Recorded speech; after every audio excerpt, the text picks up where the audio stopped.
1285쪽에 있습니다.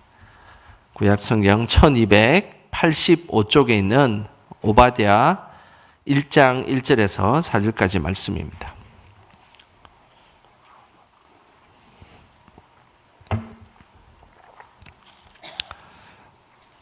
한 장으로 되어 있는 말씀인데 잘 찾으셨습니까? 예. 우리 1절부터 4절까지 말씀 함께 읽겠습니다.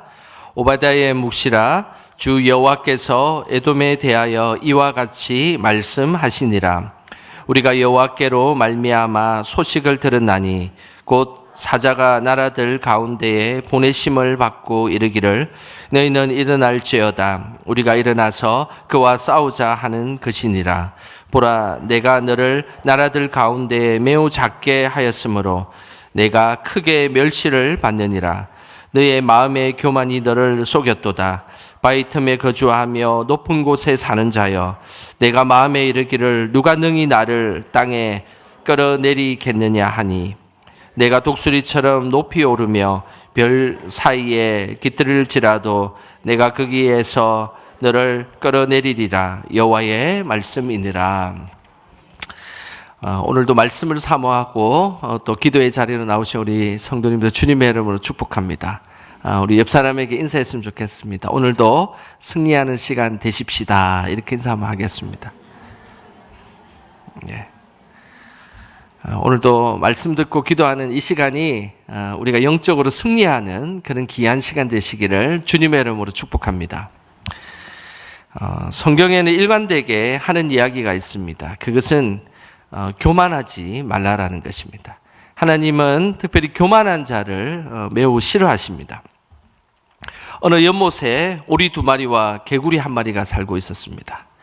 여름이 지나자 연못에 물이 말랐습니다. 그래서 이들은 이제 다른 곳을 옮겨야 되겠다고 생각을 했습니다. 아주 교만하고 똑똑했던 개구리가 이사갈 방법을 생각해내었습니다. 날 수 있는 오리 2마리가 막대기를 가지고 와서 오리 2마리가 막대기 양 끝에 그 주둥이로 막대기를 물고 자기는 막대기 가운데를 물고 있으면 오리가 날아가면 이 개구리와 오리 2마리는 이제 다른 곳으로 이사할 수 있다라고 제안을 한 것입니다. 모두가 좋은 생각이라 생각하고 그렇게 하기로 했습니다. 그런데 단 중요한 약속을 했습니다. 절대 어느 누구도 말을 하면 안 된다는 사실이었습니다. 어느 누군가가 말을 하면 이 작전이 실패하기 때문입니다. 그래서 이제 이들은 작전의 날이 다가왔고 이제 그들은 계획을 실행하였습니다. 오리 2마리가 양쪽에 막대기를 탁 물고 하늘을 날기 직전에 개구리가 막대기 가운데를 탁 물고 이렇게 하늘을 날랐습니다. 계획대로 너무너무 잘 되었습니다. 그런데 저 밑에서 농부가 날아가고 있는 오리 2마리와 개구리를 보고 농부가 이렇게 물었습니다. 도대체 이 기발한 생각을 누가 했지? 그러자 그 순간 개구리가 날아가다가 내가 했지라고 대답을 한 겁니다. 그러면 어떻게 됐겠습니까? 예, 개구리는 끝내 떨어져 죽음을 맞이했다는 그런 이야기입니다. 교만함과 잘난 체한 이 행동으로 인한 아주 안타까운 참사였습니다. 성경에는 교만에 대한 많은 것들을 이야기하는데 대표적인 말씀이 잠언 16장 18절에 이렇게 이야기합니다. 우리가 잘 아는 말씀입니다. 우리 같이 함께 읽어보겠습니다. 교만은 패망의 선봉이요 거만한 마음은 넘어짐의 앞잡이니라. 예, 교만은 패망의 선봉입니다. 그리고 거만한 마음은 넘어짐의 앞잡이. 그래서 항상 하나님께서 우리가 겸손하게 살아가기를 원하십니다. 오늘 이 밤도 하나님의 겸손을 구하고 교만을 떨쳐버리는 귀한 밤 되시기를 주님의 이름으로 축복합니다. 오늘 읽은 본문 오바댜는 남유다가 바벨론에 멸망한 이후에 그 멸망한 이후 바로 직전 이후에 얼마 되지 않는 시기에 활동했던 선지자입니다. 오바댜는 기도의 사람이었습니다. 우리 구약 성경에는 아주 짧은 한 장으로 우리 신약의 유다서와 같이 한 장으로 되어 있는 아주 짧은 말씀이긴 하지만 오바댜는 하나님 앞에서 기도했던 기도의 사람이었습니다. 오바댜의 뜻은 여호와를 섬기는 자, 여호와를 경외하는 자라는 그런 뜻입니다. 실제 오바댜는 하나님을 온전히 섬기고 경외하면서 하나님 앞에 기도했던 사람이었습니다. 그 섬김과 기도 속에 하나님께서는 이 오바댜에게 특별한 묵시, 특별한 계시를 하나님은 보여주셨습니다. 그것은 바로 에돔이 멸망할 것이라는 계시였습니다. 오늘 그 멸망의 모습을 오늘 2절에 이렇게 말씀하고 있습니다. 우리 2절 말씀 같이 함께 읽겠습니다. 보라, 내가 너를 나라들 가운데 매우 작게 하였으므로 내가 크게 멸시받느니라. 하나님은 에돔을 향해서 다른 나라들 가운데 매우 작게 만들어 버릴 것이다. 그리고 멸시를 받을 수 있도록 할 것이다 라고 분명하게 말씀하셨습니다. 에돔은 이스라엘의 같은 형제입니다. 이삭이 쌍둥이를 낳지 않습니까? 에스와 야곱을 낳았습니다. 그 에스가 나중에는 에돔 족속이 되고 그리고 야곱은 이스라엘이 되었습니다. 그러니 이 에돔 족속과 이스라엘은 한 형제였습니다. 하지만 에돔 족속은 한 형제처럼 그렇게 지내지 않았습니다.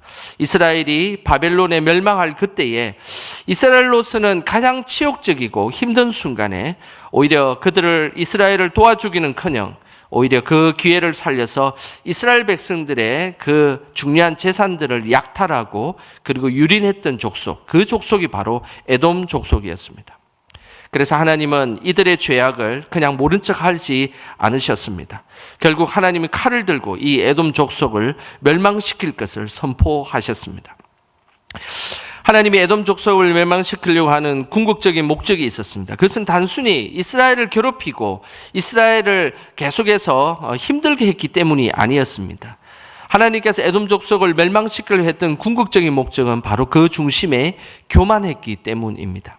교만했던 에돔 족속의 모습이 3절에 고스란히 잘 나타나는데 우리 3절 말씀도 같이 함께 읽어보겠습니다.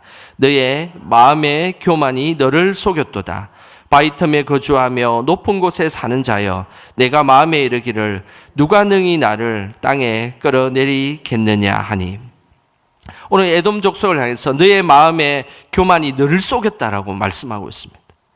오늘 하나님께서 분명한 이 에돔 족속을 향해서 너의 교만이, 너가 가지고 있는 그 교만 자체가 너를 속였다라고 말씀하고 있는 것입니다. 이것은 교만의 매우 중요한 특징입니다. 교만은 항상 자신을 속이는 역할을 합니다. 자신이 최고라고 착각에 빠지게 만들고 그리고 자신이 하는 것이 다 잘 될 것이다. 모든 것이 다 형통할 것이다 라고 생각하는 것. 이것이 교만의 모습입니다. 우물 안의 개구리처럼 모든 것을 다 안다라고 그리고 자신이 최고라고 착각에 빠지게 만드는 것. 이것이 교만의 특징입니다. 기원전 440년경에 페르시아 전쟁에 관련된 역사를 쓴 헤로도토스라는 역사학자가 있습니다. 이 책은 서양 최초의 역사책이기도 합니다. 이 책에는 이런 내용이 있습니다. 아주 황당한 왕들의 이야기들이 나오는데 페르시아의 크세르크세스라는 왕이 있습니다. 이 크세르크세스는 우리 그 개역 한글 성경에는 아수에르 왕으로 등장합니다. 그의 교만은 하늘을 찌르는 듯 했습니다. 이 헤로도투스가 쓴 이 역사책에 보면 페르시아 대군을 이끌고 크세르크세스 왕이 진군을 하는 중이었습니다. 어마어마한 대군, 거의 10만 대군을 끌고 이제 진군을 하는데 그 앞에 도착하니까 바다가 그 앞을 가로막고 있었습니다. 그런데 그 바다가 잔잔한 바다였으면 이제 또 해상을 진군하려고 하는 찰나에 파도가 너무 심하게 내리쳤습니다. 그래서 크세르크세스 왕은 지금 사진에 보는 것과 같이 군사들을 시켰습니다. 군사들을 시켜서 무엇을 시켰냐면 나의 앞길을 맞는 이 파도를 군사들을 향해서 내리치라라고 그렇게 명령을 내렸습니다. 그래서 군사들을 바닷가로 보내가지고 곤장 300대를 쳐라고 이야기를 해서 이 지금 군사들이 이 헤로도토스의 역사책에 보면 군사들이 바다로 나와가지고 지금 바다를 곤장을 지금 300대를 치는 장면이 오늘 이 장면입니다. 그러면서 바다가 버르장머리가 없다라고 하면서 벌겋게 달군 쇳덩어리를 바다에 빠뜨리고 그렇게 바다를 혼내는 그런 장면입니다. 교만의 극치를 보여주는 왕의 모습입니다. 그는 어떻게 되었을까요? 그의 결말은 한 병사의 암살로 죽음을 맞이하는 그냥 한낱 하찮은 인간으로 자신의 인생을 마무리했던 왕, 그 왕이 바로 크세르크세스라는 왕입니다. 교만의 끝은 파멸과 멸망임을 우리는 기억해야 합니다.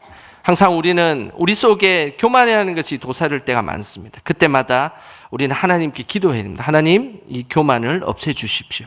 그리고 모든 것이 겸손함으로 이 일들이 진행되게 하여 주시옵소서라고 기도하는 것. 이것이 믿음의 성도의 모습인 것입니다.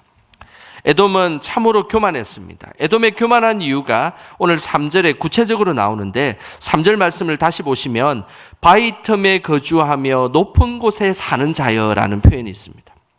바위 틈에 거주하며 높은 곳에 사는 자. 실제 에돔 족속들은 바위 틈에서 거주하였고 바위 높은 곳에서 생활하며 거주했던 족속이 바로 에돔 족속이었습니다.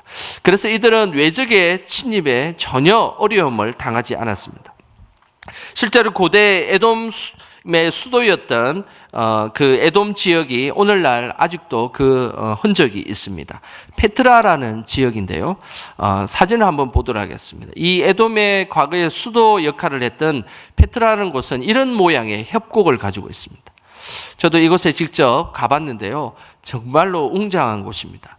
사람들이 한 10명 정도는 이렇게 지나갈 수 있는 길이 있는데, 근데 모두가 다 협곡으로 되어 있습니다. 그래서 대략 한 수킬로가 되는 이 협곡을 지나가야 되는 겁니다. 그리고 그 위에 에돔 족속들이 거주하고 있었습니다. 그러니, 아무리 강력한 군사들이 이 에돔 족속을 무찌르려고 해도 에돔 족속들이 그 바위 위에서 보고 있다가 화살을 쏘거나 돌을 떨어뜨리면 어느 누구도 이 에돔 족속을 이길 수 없는 난공불락의 그런 협곡이었습니다. 어떤 군대가 와도 걱정이 없었습니다. 그래서 수많은 그런 에돔 사람들은 항상 교만했습니다. 어떤 군대가 와도 우리 이 협곡을 지나갈 수도 없고, 이 협곡을 지나간다고 해도 우리가 돌을 떨어뜨리거나 화살을 쏘아가지고 이들을 당연히 이길 수 있을 것이다라고 해서 그들의 교만이 극에 달았던 사람들이 바로 에돔 족속이었습니다. 또한 에돔 족속들은 말을 잘 탔습니다. 그래서 밤에 다른 마을과 도시에 노략질을 하고 나서 이 페트라라는 지역에 다시 숨어서 들어와 버리면 어느 누구도 잡으러 올 수 없는 그런 곳이 바로 이 페트라 에돔 족속이 살았던 곳이었습니다. 그래서 교만의 극치를 달리고 있었습니다. 에돔 족속들의 교만을 생각한 이것을 오늘 하나님께서 에돔 족속이 너무나 교만하다는 사실을 하나님은 알고 계셨습니다. 그래서 이들의 교만한 마음을 오늘 3절 후반부에 이렇게 표현하고 있습니다. 누가 능히 나를 땅에 끌어내리겠느냐. 에돔 족속들은 항상 생각했습니다. 누가 우리를 도대체 이 땅에서 끌어내고 이 협곡에서 우리를 다 도망가게 할 수 있겠느냐. 어느 누구도 그렇게 할 수 없을 것이다라고 그들은 호언장담하였습니다. 이 어느 누구도 에돔 족속을 이길 수 없다라는 이 표현에 어느 누구에 해당되는 것은 이방 나라뿐만 아니라 온 우주를 통치하시는 하나님까지 포함되었습니다. 에돔 족속들이 얼마나 교만했냐면 이방 족속들뿐만 아니라 하나님도 우리에게 찾아와도 우리를 끌어낼 수 없을 것이다라고 그들은 주장하며 살았다라는 것입니다. 에돔 족속의 교만을 보고 계셨던 하나님께서 오늘 엄중하게 말씀하셨습니다. 그 엄중한 말씀이 4절에 나옵니다. 우리 4절 말씀 같이 함께 읽어보겠습니다. 내가 독수리처럼 높이 오르며 별 사이에 깃들을지라도 내가 거기에서 너를 끌어내리리라. 여호와의 말씀이니라. 에돔 족속이 독수리처럼 높은 곳에 오르고 그리고 별들 사이에 숨어 있을지라도 오늘 하나님께서 분명하게 말씀하셨습니다. 내가 거기서 너를 끌어내리리라 라고 말씀하셨다는 사실입니다. 에돔 족속이 독수리처럼 높은 곳에 있을지라도 하나님은 더 높은 곳에서 이들을 끌어내릴 수 있는 분이 바로 우리의 하나님이십니다. 또한 에돔 족속이 아무리 도달할 수 없는 별들 사이에 숨어 있을지라도 그 협곡에 숨어서 꼼짝하지 않을지라도 천지 만물을 만드신 하나님은 이들을 찾아내어서 끝내 끌어내어서 그들을 멸망시킬 수 있는 분, 그분이 우리의 하나님이심을 말씀하고 있습니다. 그래서 오늘 4절 끝부분에 여호와의 말씀이니라, 인간의 말이 아니라 하나님의 말씀이다라고 분명하게 말씀하고 있는 것입니다. 교만이라는 이 단어는 히브리어로 가온이라는 단어를 씁니다. 이 단어는 매우 흥미로운 단어입니다. 왜냐하면 이 가온이라는 이 히브리어는 좋은 의미와 나쁜 의미가 동시에 담겨 있기 때문입니다. 가온이라는 이 단어는, 이 교만이라는 이 단어는 하나님과 함께 사용하면 위엄과 권위라는 의미로 사용됩니다. 그러나 사람 혼자서 이것을 사용하면 교만이라는 단어로 사용된다는 것입니다. 이것은 뭘 의미하겠습니까? 하나님 주신 그 능력을, 하나님을 의지하며 그 능력을 사용한다면 그것은 위험이 되고 근위가 된다라는 사실입니다. 그러나 하나님 주신 이 능력을 자신이 마음대로 사용한다면 그것은 교만하게 된다라는 것을 우리에게 말씀하고 있는 것입니다. 우리 모두 하나님 주신 능력을 가지고 하나님을 의지하며 그 능력을 모두가 사용하시기를 주님의 이름으로 축복합니다. 하나님은 교만한 자를 심판하시고 겸손한 자를 세워주시는 분이십니다. 그러면서 오늘 이 말씀의 마지막에 해당되는 오바다 마지막 21절에 그 내용이 잘 나와 있습니다. 우리 21절 말씀 같이 함께 읽어보겠습니다. 구원받은 자들이 시온산에 올라와서 에서의 산을 심판하리니 나라가 여호와께 속하리라. 구원받은 하나님의 사람들은 시온산에 올라갈 것이다라고 분명히 말씀하였습니다. 그리고 에서의 산을 분명하게 심판할 것이다라고 말씀하고 있습니다. 교만했던 이 에서, 에돔은 끝내 하나님의 심판을 통하여서 끝내 그곳에 멸망의 길을 걷게 되는 것입니다. 그 난공불락의 페트라라는 그 지역도 끝내 외적의 침입과 그리고 천재지변을 인하여서 이 에돔 족속은 역사의 흔적과 없이 사라지게 되었습니다. 결국 하나님의 심판을 통하여서 그 에돔 족속은 역사 속에 사라지게 되었습니다. 하나님은 오늘도 교만한 자를 물리치시고 겸손한 자를 세운다는 것을 꼭 기억하시길 바랍니다.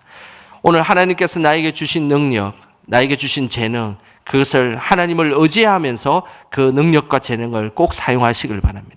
그곳에는 하나님의 권위와 능력이 함께 할 것입니다.